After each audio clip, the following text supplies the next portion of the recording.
The Buffs embarrassed the Wildcats in Arizona this past weekend in a dominating 34-7 win, moving to 5-2 on the season as they silence all the doubters, once again proving that this team is the real deal. The Buffs now move on to 3-1 in the conference and have a significant chance in contending for the Big 12 championship. Welcome to Buffs Banter, your source for Colorado football. Let's Go go, Buffs!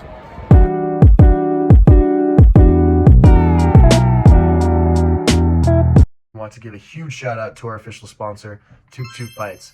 Not only are they offering frozen naan and other great game day snacks, but they have a great restaurant right here in Boulder, Colorado. So whether you're grabbing takeout or planning a night out, Toot Toot Bites has you covered. Check them out. Now, let's get into the action. First, welcome to Buffs Banter, presented by Believe Network.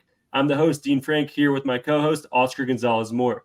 And today we have Alex, the founder of Buffs Culture, back on the show to break down the Buffs' performance against Arizona.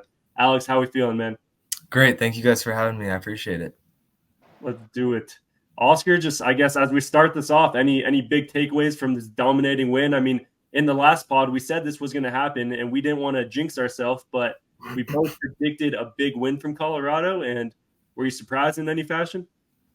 Yeah, it's funny because like you said, last podcast, we didn't have a ton to talk about because it almost seemed too obvious. We were talking about the spread a lot.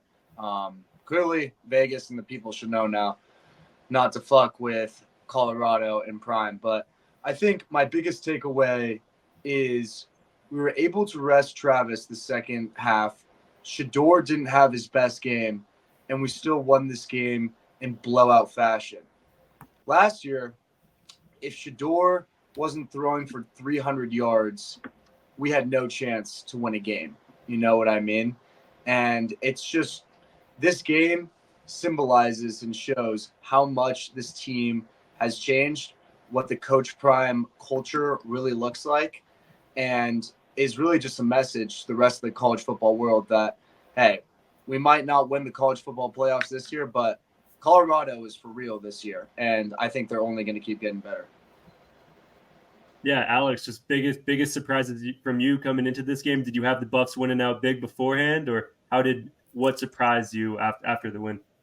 I honestly thought they were going to win, but not by nearly as much as they did. Arizona's got a lot of talented players on their team, and I thought they were going to give CU a lot more of a run for their money than they actually did.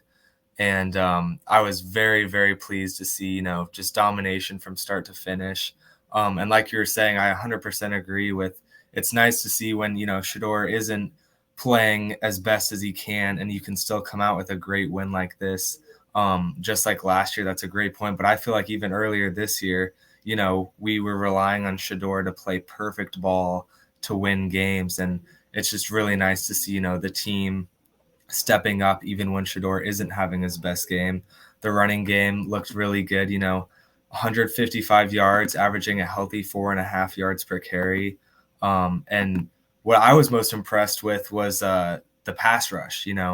Coming into this season, I was very high on that edge group specifically with the transfers that we brought in. And to be honest, was fairly disappointed so far this season with how they'd done. I think Kansas State, we kind of saw, at least with BJ Green, a little more of that advertised group. But kind of just really showed their true colors and what many of us were expecting them to be from the beginning of the season in this Arizona game. And just a great performance from the guys, yeah. Definitely. I think a stat that many people don't actually realize, but after this game, Colorado leads the Big 12 conference in sacks.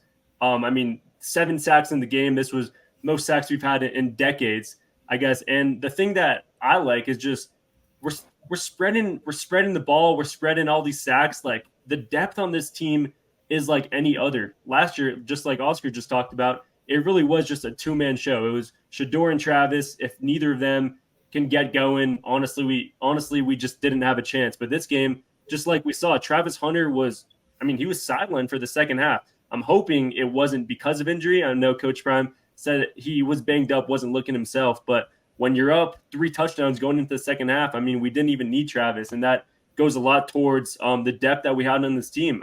The first name I want to talk about is just Colton Hood. He's came in past 2 games had an interception. Give that man his flowers. Give that man his flowers. Right, and I mean, it's just he doesn't get talked about enough. But these guys, a winning mentality from teams that we've just seen in past in any sports, it's really just next man up. Injuries happen in football; it's a big thing. I mean, obviously, we need Travis Hunter, and there's no sugarcoating that. I mean, he's the best player in the country. But when other guys are able to step up, this game was won in the trenches. 7 sacks. I mean, our defense held them to 7 points. I mean, they scored in the first quarter, and then after that, they were quiet. And we shut down T-Mac. We shut him down. And that wasn't even just Travis Hunter. So great. I mean, I got to give our flowers to the defense because I feel like there's so much being talked about this offense. Shador, obviously probably the best quarterback in the country. But this defense, man, this defense week in and week out is keeping us in these games. Yeah, I agree. I mean, I feel like every single week on this podcast, we're talking more and more about this defense. And it's like we're talking about a different guy every single time. I mean, just a fun fact, PFF just came out with their highest graded players from that game. You got Tyler Brown, who was very borderline, like, I don't know. I don't know how I felt about him the first couple of weeks of this season, but he's been playing his ass off. Then you got Nikai Hillgreen, a guy we've been talking about all the time. Obviously, Wester did his thing, which we'll get into in a bit. But then you got Chidozie, the defensive tackle, and Shane Cokes, who we haven't talked about at all. And, we're bringing up Colton Hood, like he's the next star. And there's just so many playmakers on this team, man. And like I was saying before, that just speaks to the culture. I mean, I don't think, yes, we brought in a ton of different talent through the transfer portal this season. But, I mean, come on. Our first game was against North Dakota State. And that was one of the closest wins, like one of the closest games we pulled away from. And North Dakota State is nowhere near the talent the rest of the Big 12 has. You know what I mean? And that was a game we barely escaped by. So I think these guys are just really meshing well together. The coaches, OCs and DCs and all the coaches in between are doing a really good job figuring out who plays well with who. And we're just seeing this team blossom right in front of our eyes, which is all you can ask for as a CU student, senior year. You know what I mean? Shador and Travis might be gone next year. Like, this is amazing. Yeah, absolutely. And kind of what you're getting at too, I 100% agree. I think, we've seen our 2 losses. Nebraska, obviously a lot more brutal than the Kansas State loss. But what I've been most impressed with from the coaching standpoint is the resilience, they've shown after those losses. You're not going to win every game in college football. As Colorado fans, we obviously have known that. But I've just been very impressed with how the Buffs have bounced back week after week when they have lost. And that to me shows, they're a serious contender in the Big 12 this year. Exactly. And every single big win we have, I've just been looking at the stats. I mean, you got to look at the box score. And each time we have a running game. It's just like put 1 and 2 together and we got a good game. We know like when Pat Shurmur can mix up this offense, get the run game going a little bit. Let's mix up the defense so they don't like we know what Shador could do. But if we give him a couple seconds of pocket, we mix it up. Like the defense it's honestly like it might be impossible to stop this offense.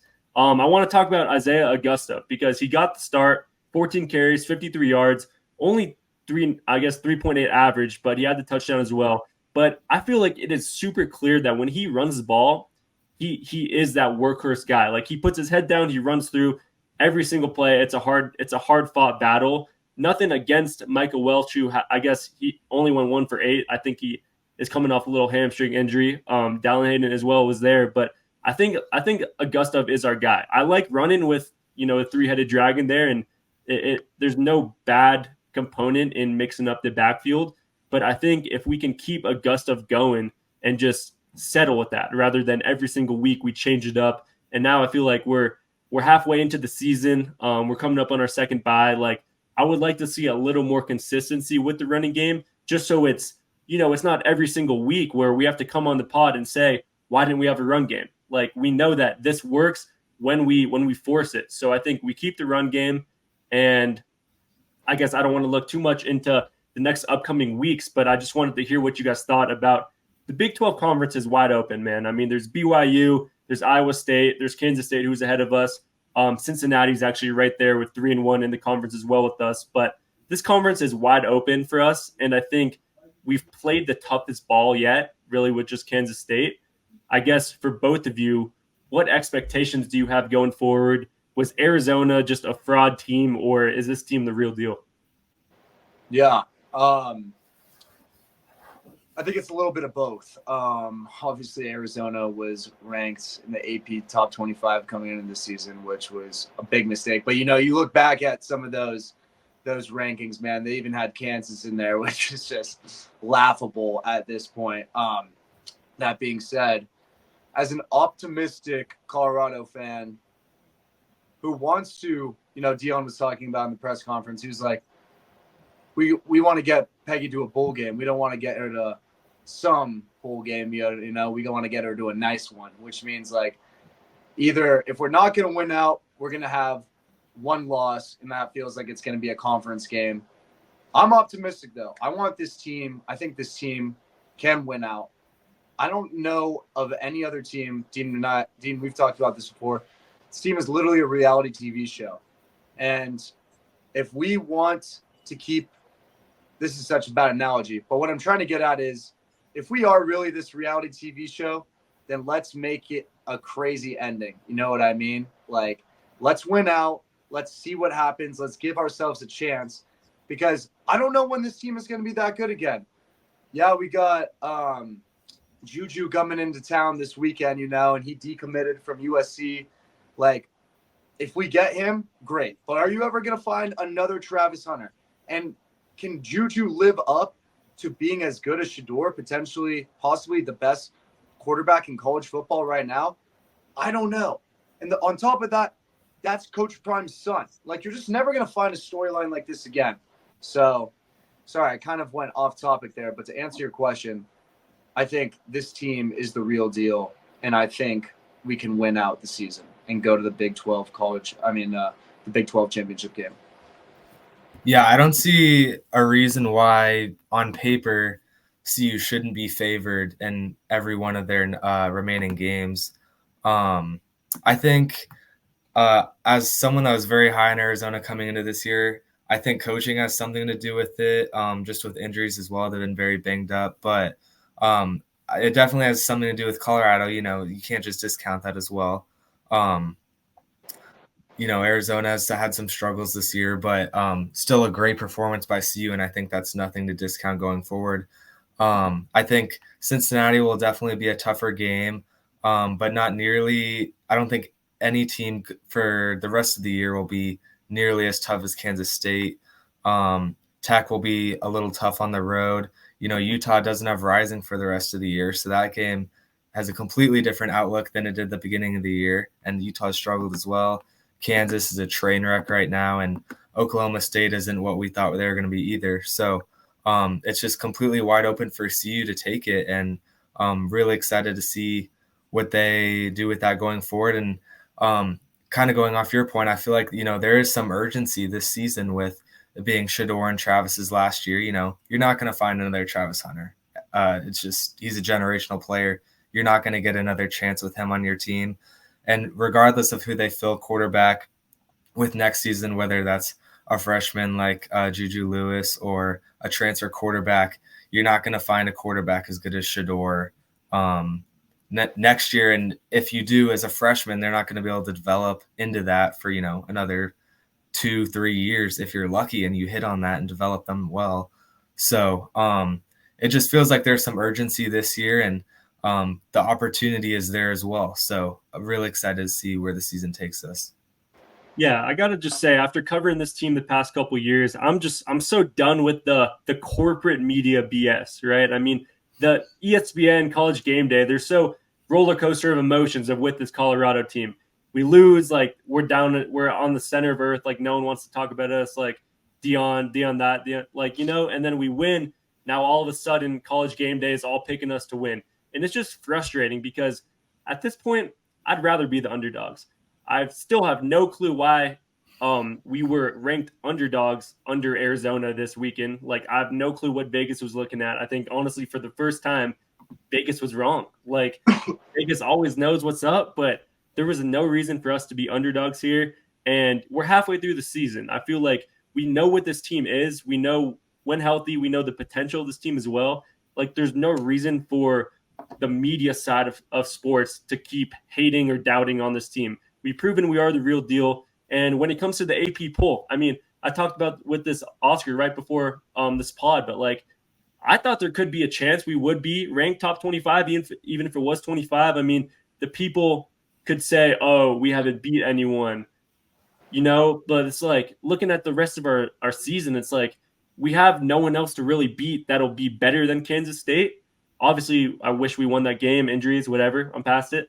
But at what point are we going to start getting credit for the type of season and the type of turnaround that this team has had? Coach Prime, potential candidate for coach of the year. I mean, I'm gonna keep saying it. He has done so much for this team, just being 1-11 a couple years ago, just 4 wins last season. We already broke that halfway into the season. I mean, he's just defying odds. And last thing I want to say is Coach Sean Livingston, our defensive coordinator, he needs an NFL role. I mean, I'm gonna miss him, but next year he deserves to be a coach in the NFL because, like I said earlier, this defense has just proven week in and week out that we are the real deal. Yeah. I guess for me, just to end on a takeaway, and I feel like we didn't talk about him all podcast, so I want to mention him now.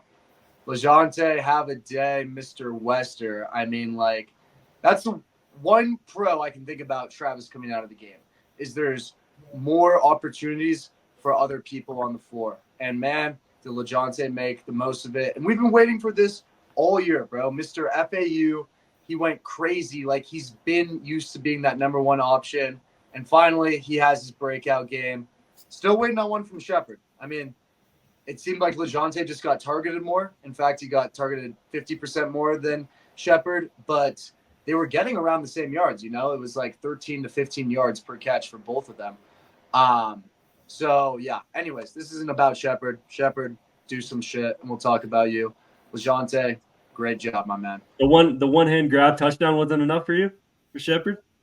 Yeah, okay, that was dirty, bro. But like, come on, like, all right, now even out with the dropped Hail Mary in the Baylor game. How about that? Yeah, no, that he'll never get past that one. But honestly, the LeJohntay touchdown after that saved us. So in some way, it was a miracle. But I agree. I guess as we close off, Alex, maybe any key players you're looking forward, like as you've seen us we talked earlier in the season, but like who has been stand out to you and who do you expect to maybe get more of a role in this playing, like this depth that we talked about has been pretty fun to watch, but at the same time, we still have a lot of moving parts with both sides of the ball. Is there anyone you're looking out for to maybe make a bigger name for themselves?